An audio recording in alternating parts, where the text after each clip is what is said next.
Yeah, let's do it. Sanders patiently running. Sanders good cut. And another block. Sanders still going inside the 40.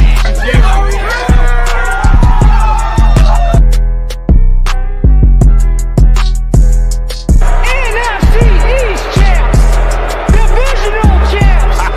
NFC champs. And world champs.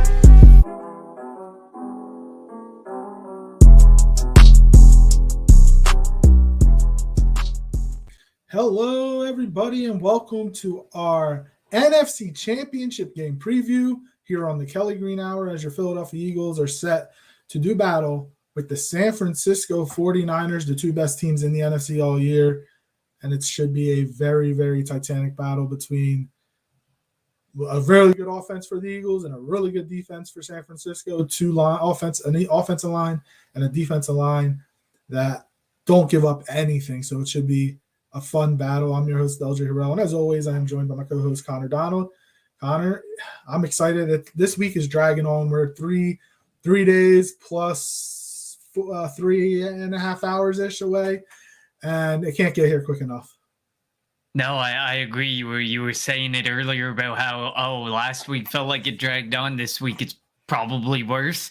But yeah, it's going to be a really good game, and I'm both excited but nervous at the same time because this is probably the best team we've faced all year, I would argue. Probably, it is. Yeah, it definitely is the best team we faced all year. So it's going to be a challenge, and like you said, it's going to be a titanic challenge. And these two teams are going to go to battle, and it could go either way. Either the defenses hold strong and now we're in for a heart attack game, or the defenses falter and we're still in for a heart attack game, but a lot higher scoring.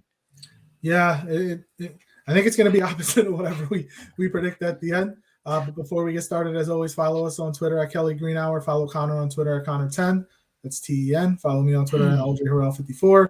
Follow the Painted Lines on Twitter and YouTube at the Painted Lines, and follow Edge of Philly Sports on Twitter, Facebook, and YouTube at Edge of Philly Sports or EOP Sports. And if you are tuning in live, let us know your thoughts on the game, the keys to the game, how the Eagles can come away with the victory and secure another trip to the Super Bowl, which is held in Arizona this year.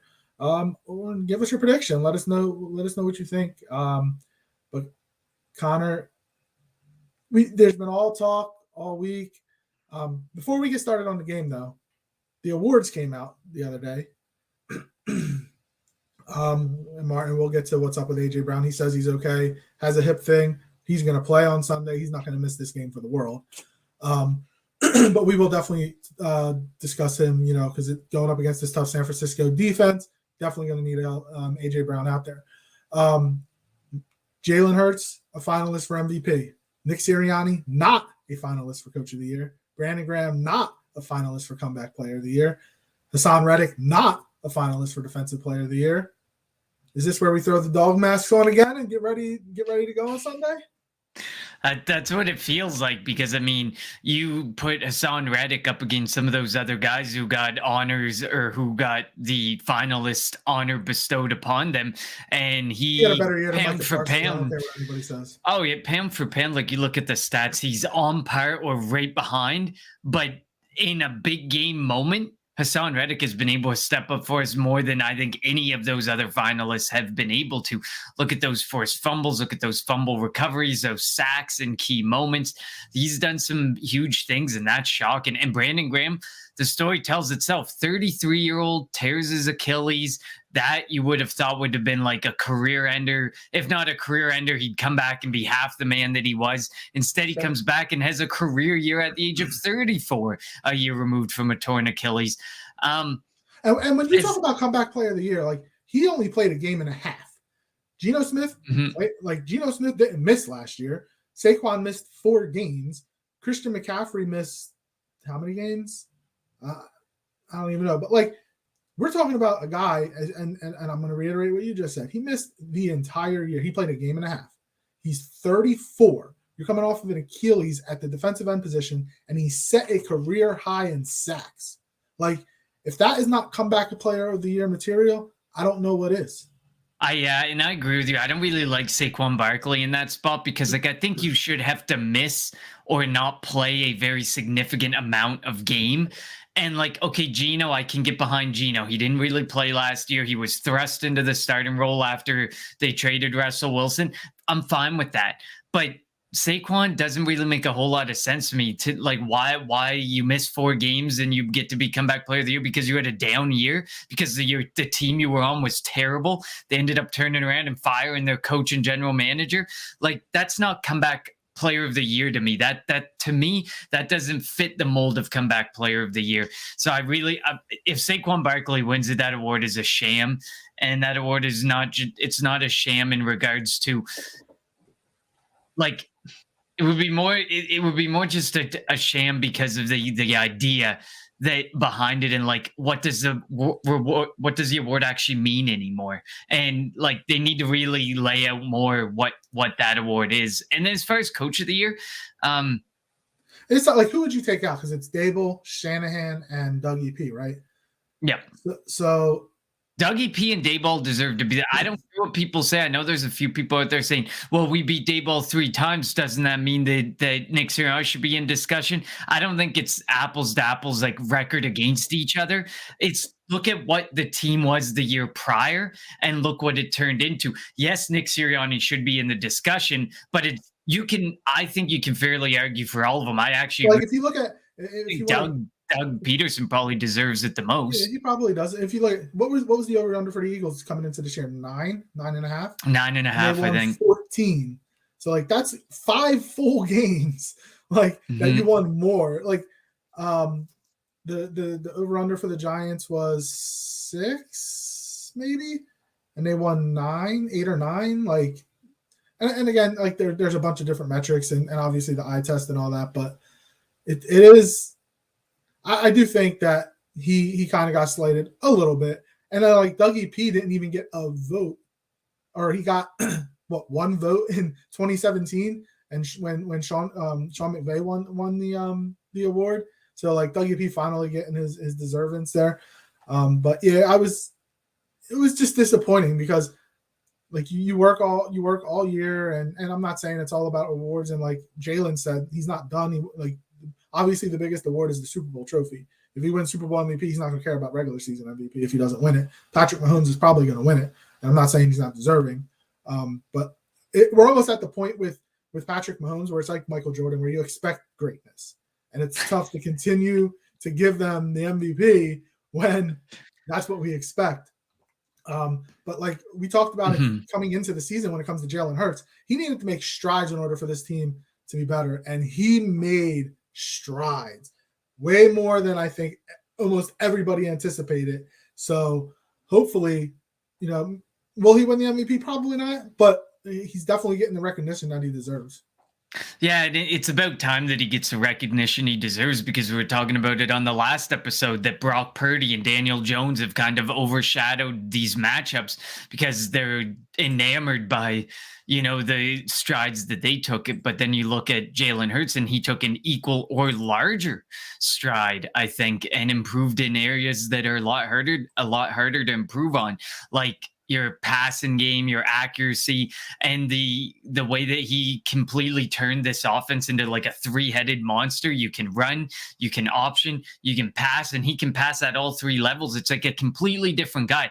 If we went back to some of the episodes we had last year, you were all out on Jalen Hurts, and rightfully so. There were a lot of games where we streaked at a time where we had some of the easiest competition. But when it came time to play a team that was worth a damn, we got crushed. We got humiliated. And now we're sitting here and we're saying, do we give him 45 million? Do we give him 50 million? How do you figure out the math on it? There's no doubt in our minds you give him the money. That's how big a giant of a leap forward that he took as a quarterback. And I agree with you. At the end of the day, I think one of the things that annoys me the most is Brock Purdy being up for Offensive Player of the Year is a joke. If you can't sit there and tell me Jalen Hurts with 16 games played, only missing 2 games, can't be an MVP, how can he be a rookie Offensive Player of the Year with 6 regular season games? Because these are regular season awards. So 6 regular season games, you're telling me he can be in the running and can be seriously considered, but Jalen Hurts can't be seriously considered missing 2 games?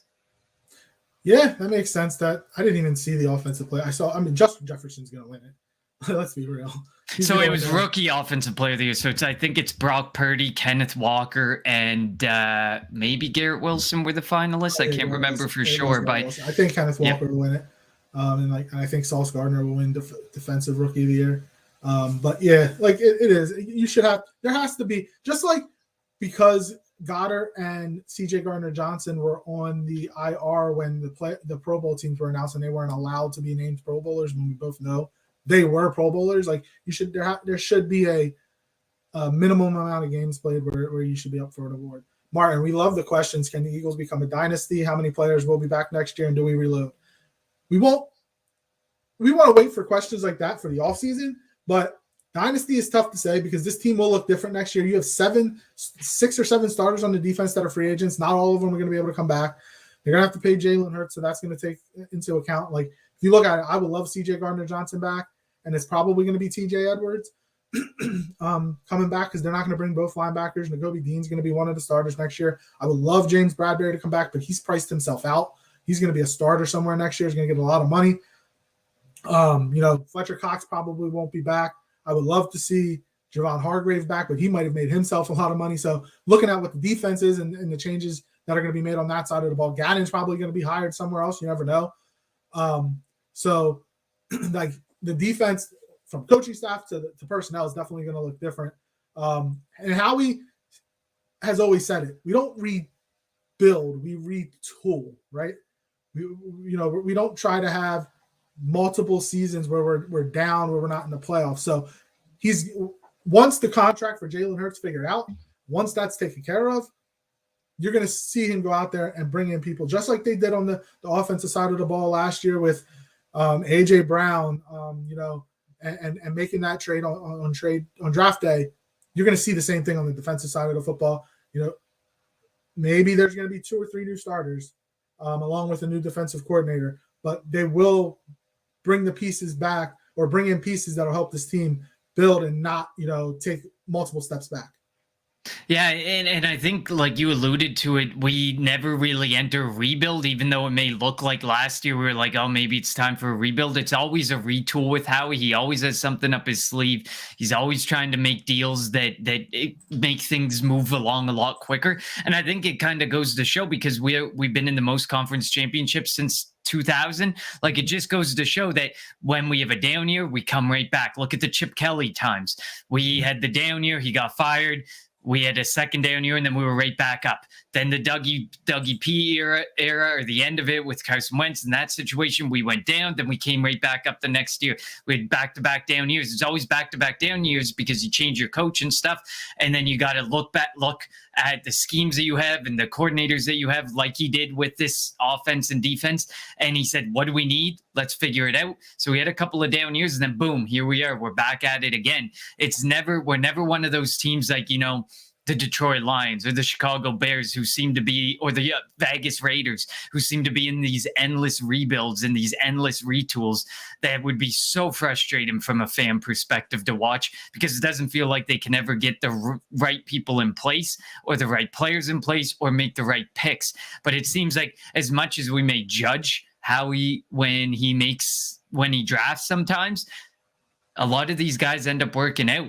Or if he misses on something, he goes in free agency and fixes it. Or if he misses in free agency, he goes to the draft and fixes it.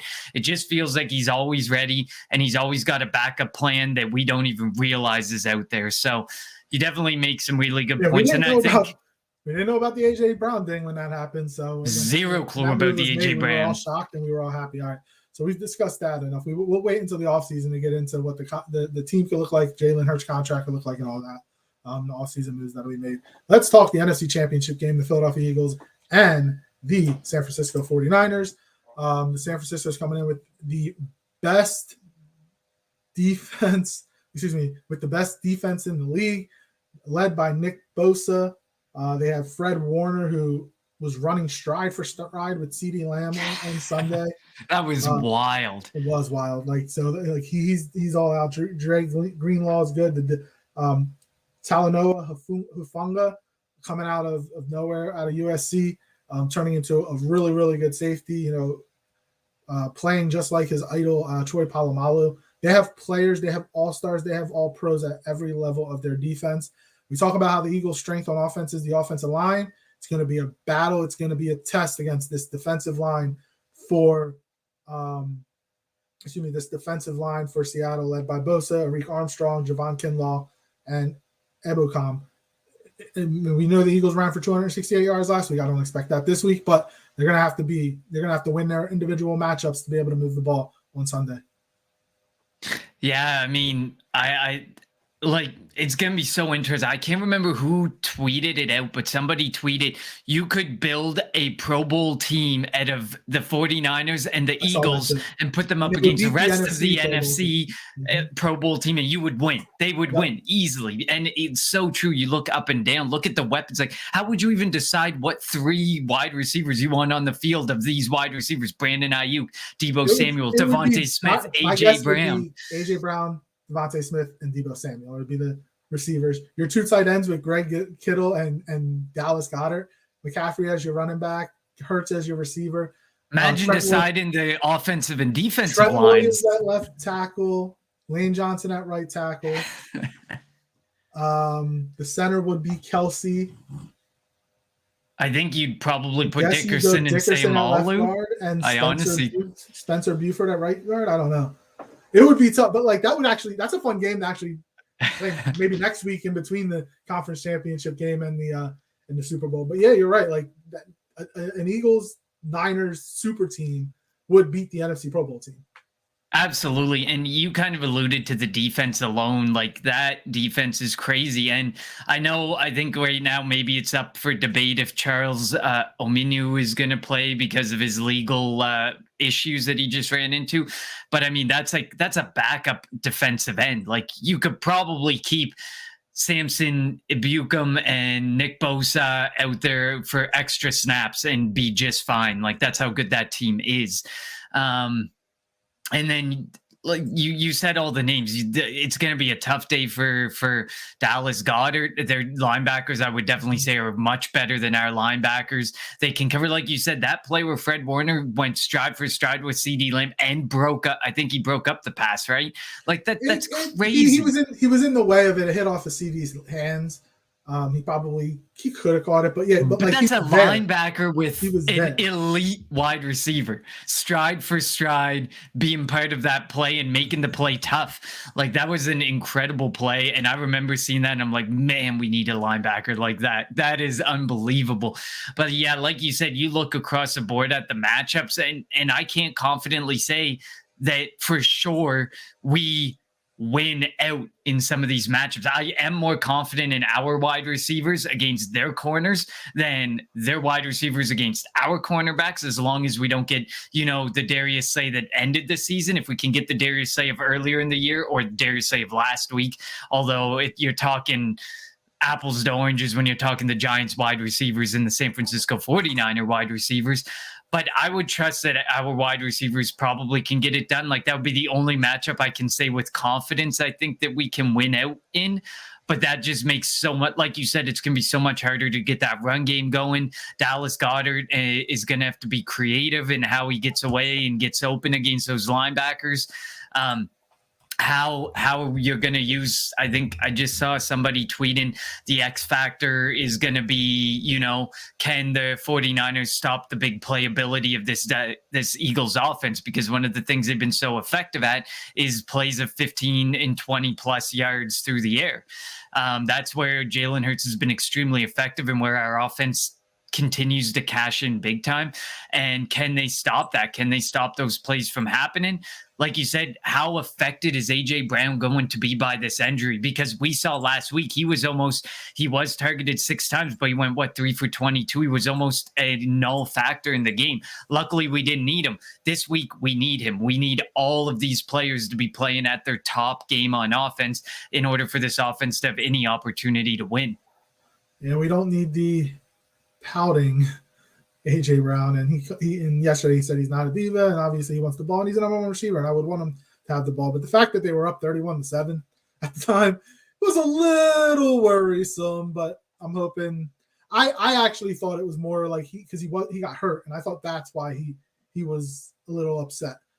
I'd prefer that situation over the stare down between Diggs into the head of Josh Allen, because Josh Allen wasn't looking at him, but he was staring like lasers through his head with how upset he was with that game.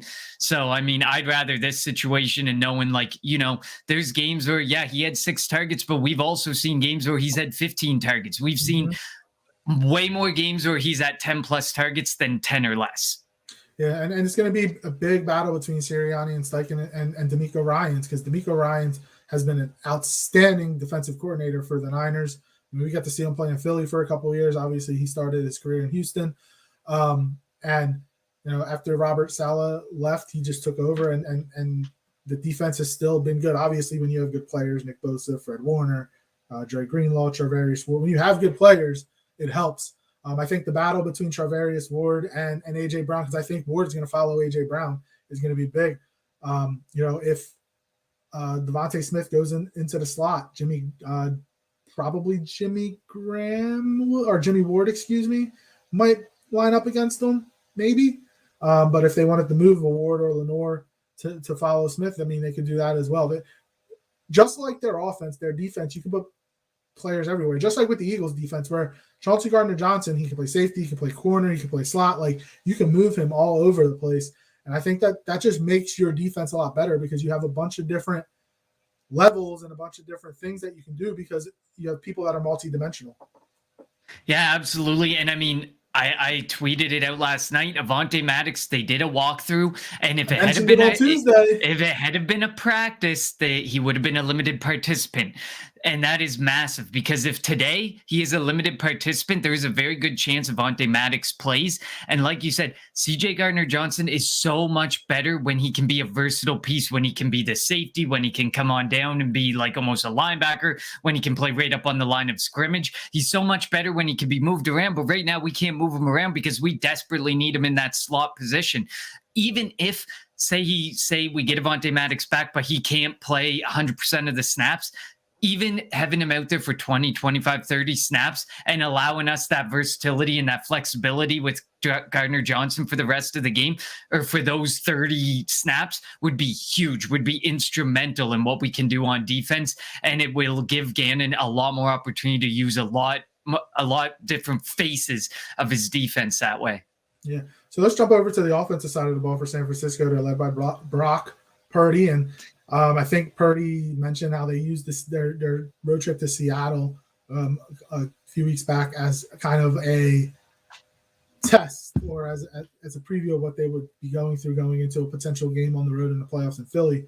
But Purdy has not played in an atmosphere like he's going to see on Sunday at the Link, especially if the Eagles get the ball first and scored. That place is going to go insane. But also, the Eagles haven't faced an offense like this. I mean, Christian McCaffrey, Deebo Samuel, Brandon Ayuk, and George Kittle line up anywhere. And that's going to force the defense and force Gannon. You need to figure out, all right, who's got who. And then there cannot be any communication issues whatsoever. Because if there are communication issues, Kittle will get open like he did against Seattle a couple weeks back.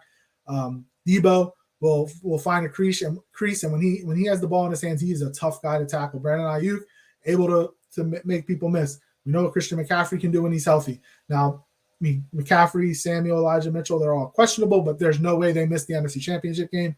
They're going to play. That's how the Eagles should be practicing. They talked about probably the best left tackle in football, Trent Williams. That battle between him and Josh Sweat is going to be a big one, and even Brandon Graham. They're going to have to find a way to cause confusion a little bit, It's tough to confuse Trent Williams, but you're gonna have to find a way to get the Purdy. And if you can get the Purdy and rattle him, he will throw you the football. He threw the ball to Dallas a couple times last week. Diggs dropped one. So the Eagles are gonna, if the ball is gonna be thrown to them, the Eagles have to make San Francisco pay, give their offense a short field to give them a chance to run away with the game. Yeah, I mean, absolutely. They, like you said, they can literally line up at anywheres. And last week was an example of how one drive with one player having an impact, like George Kittle. Take, for example, George Kittle was so quiet for most of the game, and then one drive, he made a big catch, and then he drew that pass interference call, and those were two massive plays in that. The catch you're talking about, if Diggs had any cojones, he should have lit him up. He should have him up. And he should have went for the way he was going for that tackle. Yeah, I think he should have went for the ball. He was going for a tackle like that. I thought it was Marcus Epps or Reed Blankenship. Like the way he was going in, no angle, his head was down. Like he had no idea where the ball was. Yeah, I personally would have been going for the ball, because that is a play where all you have to do is go knock that ball, hit that ball away, and there's no play whatsoever. So, I mean, did George Kittle make the play look better than it probably should have been? Absolutely. But at the end of the day, those two plays were massive plays and game-changing plays in that game. But for the Cowboys, they never really came back when the announcers called it the George Kittle drive. But even though he only did two really big things on the drive, it was those two big plays that gave them, I think, 40 of their yards of offense on that drive. So it was huge, but that's how, like, you could have George Kittle or Deebo Samuel or Brandon Ayuk be so quiet for certain points of the game and explode for one play, two plays, one drive, and that could be all it takes to change the entire game. And they all do things so differently. Brandon Ayuk is an incredible blocker. He's a great route runner. Deebo Samuel, we know how effective he can be literally anywhere on the field, coming out of the backfield as a receiver, working in line. Same with Christian McCaffrey. You can work him anywhere. It's crazy how versatile this entire offense can be. And it's I don't want to fully take away from Brock Purdy, but if you take a couple of these guys away, are we going to see the same Brock Purdy? I don't think so. It takes a full versatile weaponry plus this offensive line to really get Jimmy Garoppolo look great. Brock Purdy looked great. Well, Trey Lance is the only one who didn't really look great. The Niners have the advantage of having Shanahan as a coach, because Shanahan's able to get these guys in the open space and put them in positions to win. And the Niners have been here before. They were here last year. This is their third NFC Championship game in the last 4 years, I think. We know that the Eagles went to the Super Bowl, NFC Championship game, Super Bowl back in 2018. That's 5 years ago. And while there's Kelsey, Johnson, Cox, Graham, there's still guys on this team that were there and got to experience that. Niners experienced it last year, and they experienced it on the road. They went, and granted, it was LA, and there were probably more Niners fans than Rams fans in the stadium, and that'll be a huge difference too. Like, there is zero chance Eagles fans give up their tickets for this game. Not only are they mad expensive, it was hard to get. Like, I went on Ticketmaster and trying to get tickets, man, they were expensive, and it was just tough. Like, there'll be San Francisco fans in the stands, but there's not going to be like it was in LA last year, where half the stadium was San Francisco fans. Eagles fans will not allow that. And also, not to change the subject, but I saw something where the NFL could contemplate making the conference championship games neutral site games. That would be the dumbest thing ever. What is the point of battling for the number one seed? Like, the number one seed gives you the home field advantage. Obviously, it'd be a money grab, but like, that takes away the home field advantage. That takes away, like, what is the point of going besides the bye? What is the point of going for the number one seed? Like, so yeah, you should always have an advantage. You should always have an advantage, and that was the biggest thing. I know that the NFL's always looking for ways to make more money, and I mean, how could you, like, San Francisco and Philadelphia must be two hugely gross and locations that football games. We already know Philadelphia fans go crazy and what it generates for the city and the area when a football game is happening. It even helped the Philadelphia Wings generate money for a Sunday, just so that they could go 4 hours earlier to tailgate. Like, so, and I agree with you. what's the advantage of being, I get it, we're seeing a lot more of those 8 and 9 teams, 7 and 10 teams sneaking into the playoffs, and it's like, why do they deserve an advantage for winning their division? Okay, that's cool and all, I get it. There's some situations that are kind of ugly, like the Tampa Bay situation, like the Washington situation, where these guys snuck in with under 500 records and didn't really deserve a home field advantage.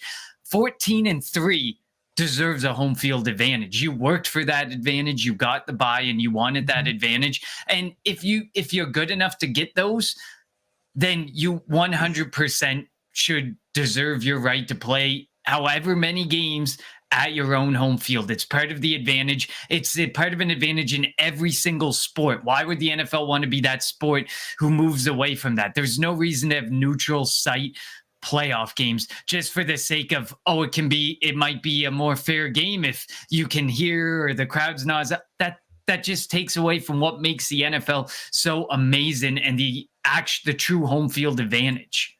Yeah, it is. So, and again, I mentioned Brock Purdy hasn't played in an atmosphere like he will on Sunday. The link is going to be crazy. Ask Case Keenum. Yeah, they jumped out to a 7-0 lead, but that didn't matter. Once Keenum threw the interception after Chris Long hit his arm, and then it went right to Patrick Robinson. He returned it for a touchdown. It was over from there. That's what this Eagles team, that's what this game's going to have to turn into. If the Eagles are able to get a big play early on, keep the fans in it, because if you do not want the fans, the stadium to get quiet. You want them to be allowed to try to rattle Purdy, and that would give you the big advantage. Absolutely. And I think it was Debo who said, was making the comment about, they're probably loud, but they're not as loud as San Francisco. I would argue that they're probably a lot, and you probably just made them want to be a lot louder by making those types of comments. And to me, I don't care what Debo says. I don't care what like Christian McCaffrey or anybody says. Being that loud with a rookie quarterback who went as Mr. Irrelevant, any type of noise, you could tell he was shook last week just by the situation, by this being such a big moment. And each step of the way, the moment's going to get bigger. The crowds are going to get louder. The moment only continues to get bigger for Brock Purdy. So, I mean, for us, hopefully he didn't get the jitters out, but hopefully he got it out last week, because otherwise it's going to be a tough night. And this environment is going to be one of the more hostile environments I think he's ever going to play in. And he better be prepared for it, because last week you could tell from the beginning, it was shaky. Things were shaky. He didn't look like Brock Purdy of the 7 prior games that earned himself the Offensive Player of the Year finalist honor and stuff. He wasn't looking like that Brock Purdy. And if you can rattle him, if you can get at him, even if we're not hitting him, even if we're not getting the sacks, we're in his face, the pressure's there, and we're making him make tough decisions, I think he will make mistakes, and I think he will show why he was drafted where he was drafted. Yeah, so I think that's jumping right into the keys to the game. That's the biggest key for the Eagles defense. It's going to be getting pressure on Purdy, and it won't be easy. This isn't the Giants offensive line that they're going up against, or Washington's offensive line. This is a better offensive line and a better play caller. We know Shanahan knows what he's getting himself into when it comes to this Eagles defense. 75 sacks, third most, including playoffs in NFL history. So he knows that they can get after the quarterback without pressure, without blitzing. And it's also going to be key for Gannon, to where we know he doesn't like the blitz, but if he calls the blitz, he's got to be smart about it and not leave Kittle open, McCaffrey open, Debo open, because as I mentioned, when they get the ball in their hands, they will make plays in the open field. Yeah, and I don't know if you saw this tweet. There's some 49ers reporter or podcaster out there who said 70 sacks is cool and all, but do you guys realize that you got, I think it was 21 of them in 3 games, and then he dug deeper and he dug all the way to the point where it's like 6 of them came in 41 games. First of all, and then in the 3 that we had 21, everyone's sitting there and like, oh my God, look at who they played.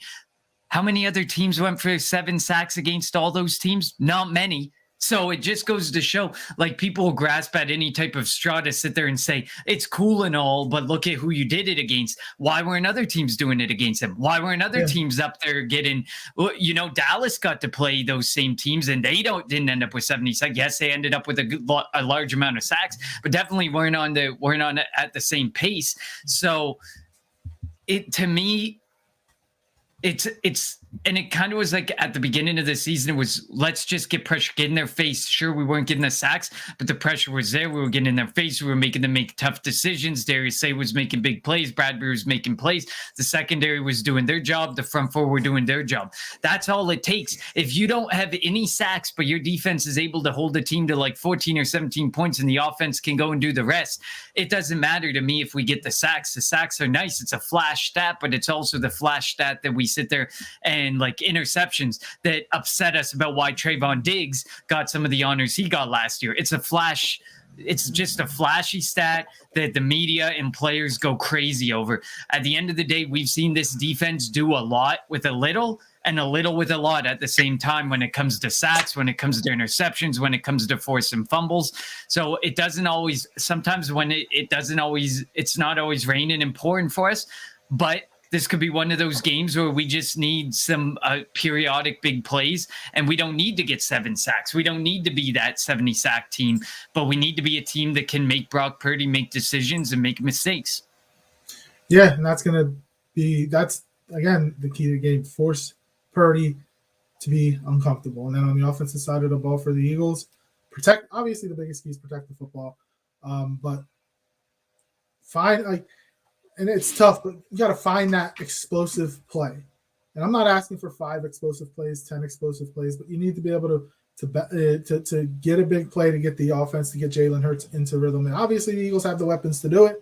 But again, this is the best defense that the Eagles have faced. And I think I mentioned it on Tuesday, the Niners are the best team that the Eagles have faced. The Eagles are the best team the Niners have faced.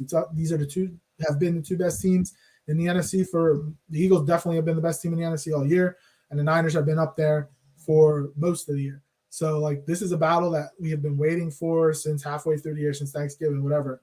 And hopefully the game itself turns out the way we anticipate it to be, in terms of just like it not being a 38-7. Well, I would love a 38-7 blowout on the Eagles side of the ball. As long if the game stays close and we get a nice, a battle where both teams are just fought, Rocky versus Apollo Creed, both teams are just throwing lefts and rights to see who can come out on top at the end. It could be whoever has the ball last is going to win the game.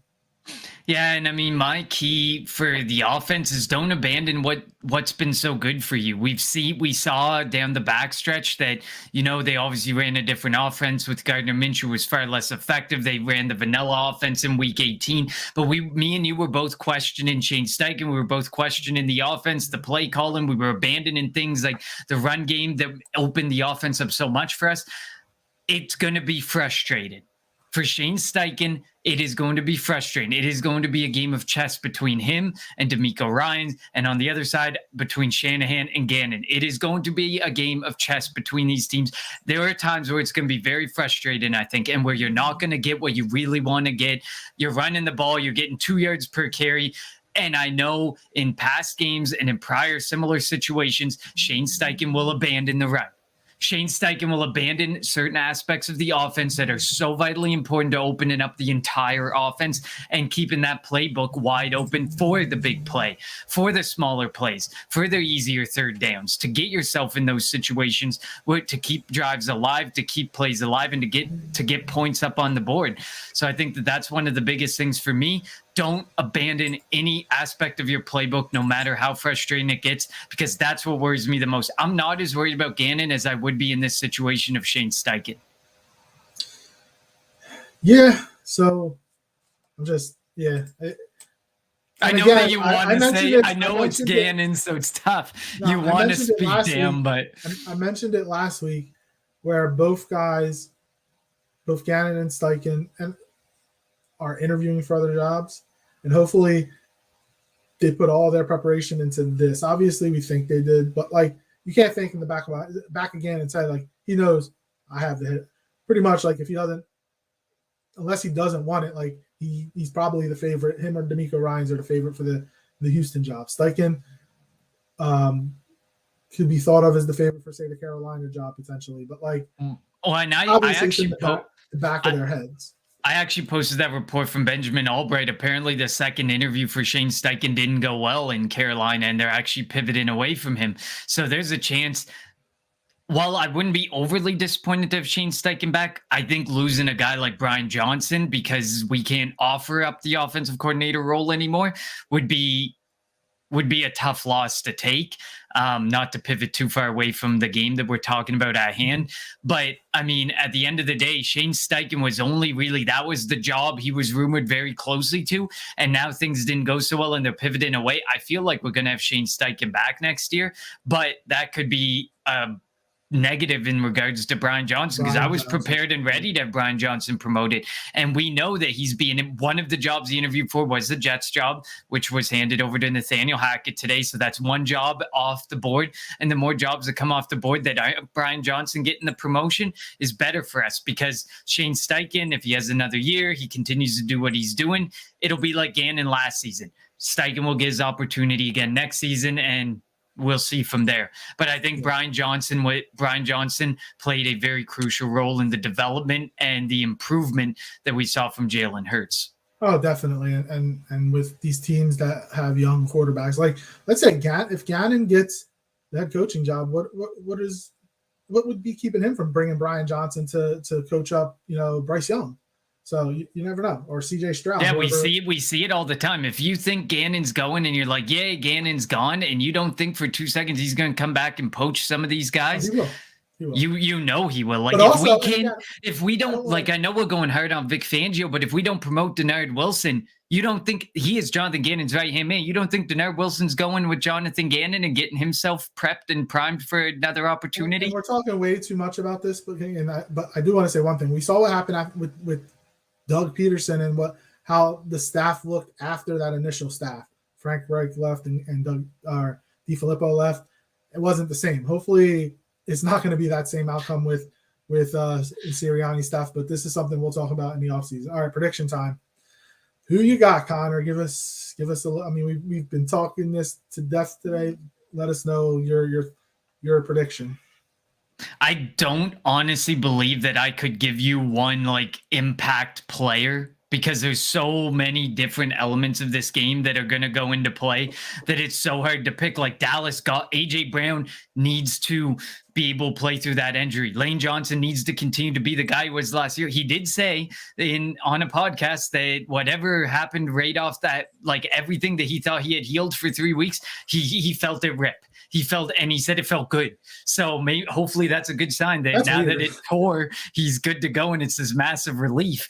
But we need AJ Brown. We need Dallas Goedert to be able to work against those linebackers. We need Miles Sanders to be effective so that Steichen doesn't abandon the run. We need Jalen Hurts to be able to make really good decisions. Like, you can't pick and then go to the defensive side of the ball. You can't pick one impact player. You need both sides of the ball to work exactly like they did last week. And while we know it's not going to be as simple as that, we need both sides to be nearly flawless to really win this game and to really make this a game. But for me, I'm going to go with the Eagles because I feel I have to. I feel I got to go Eagles. We came this far. I'm going Eagles 27 and the 49ers 24. Wow, 27-24. Yeah, I expect it to be a close game. The spread's 2.5. It wouldn't shock me if it's. I can't score any games low for the Eagles anymore, because every time I say, "Oh, it's going to be a defensive battle, I'm going to score this game low," I've always been wrong, or missed by a mile. Yeah, that's normal for the both of us where that happens. But I'm all the sentiments that you put out, pretty much the same thing. Protect the football, protect Hurts, get after Purdy, keep the fans in it, because I think the louder, the quicker, the louder that the fans are, the easier or the more hype that the team is going to get, and they're going to play a lot better. I'm going to go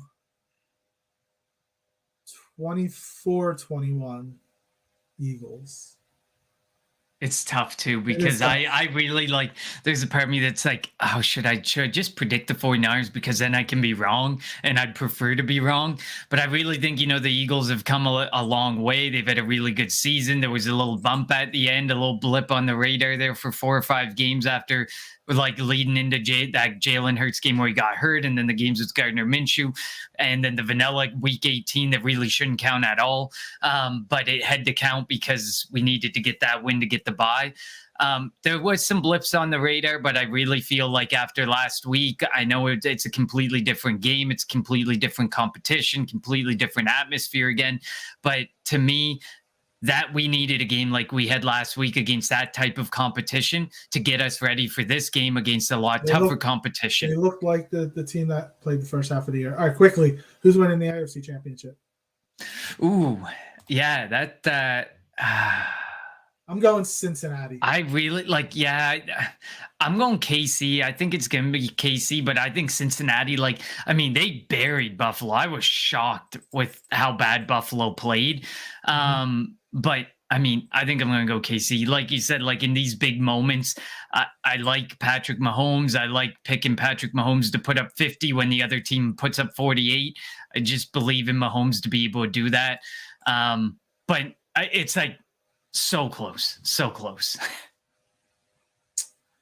Yeah, it's going to be a good game too. I expect both games to be really good, and I do expect Mahomes to be back. Like we got what essentially was coming from week 8. Like this was it was either going to be Buffalo, KC, or Cincy and KC, and then it was looking like the 49ers and Eagles. Like these crash courses were inevitable. Yep. So we hope everybody enjoys both games, but especially the Eagles game on Sunday, 3:00, Eagles-Niners, NFC Championship game. We'll be back next week to win or loss to review this game, and then obviously we want 2 episodes next week. We need 2 episodes. Actually, no, we'd be off for a week because of the Super Bowl. Yeah, there'll still be one next week regardless, but we want to have a Super Bowl, Eagles Super Bowl edition. Yeah, we want one in 2 weeks. Yes, because I think. Were we podcasting back in 2017 together when we went to the Super Bowl and won that Super Bowl? I do remember. I don't know. I think it was more of a group than it was just us two, because I remember even after the Super Bowl 52, me and Shane actually jumped on and did like a reaction right after. Yeah, I think it was back when it was ANY, and we weren't like it was. I think it was the year after that we really started me and you, but it would be fun to be able to preview an Eagles Super Bowl. It would be, and let's hope it happens. So as always, thank you all for tuning into the Kelly Green Hour. Follow us on Twitter at Kelly Green Hour. Everybody, enjoy the NFC Championship game. Take it all in. This doesn't happen often, even though the Eagles have been in 7 and 22 years. But enjoy it. Eagles, Niners. Let's hope next week we're celebrating an Eagles NFC Championship game. For Connor, I'm LJ. Thank you for listening to the Kelly Green Hour. Hopefully this isn't the last one. Fly, Eagles, fly, baby. You want Philly food? You want Philly? You want Philly food? Yeah, let's do it. Sanders patiently running. Sanders good cut and another block. Sanders still going.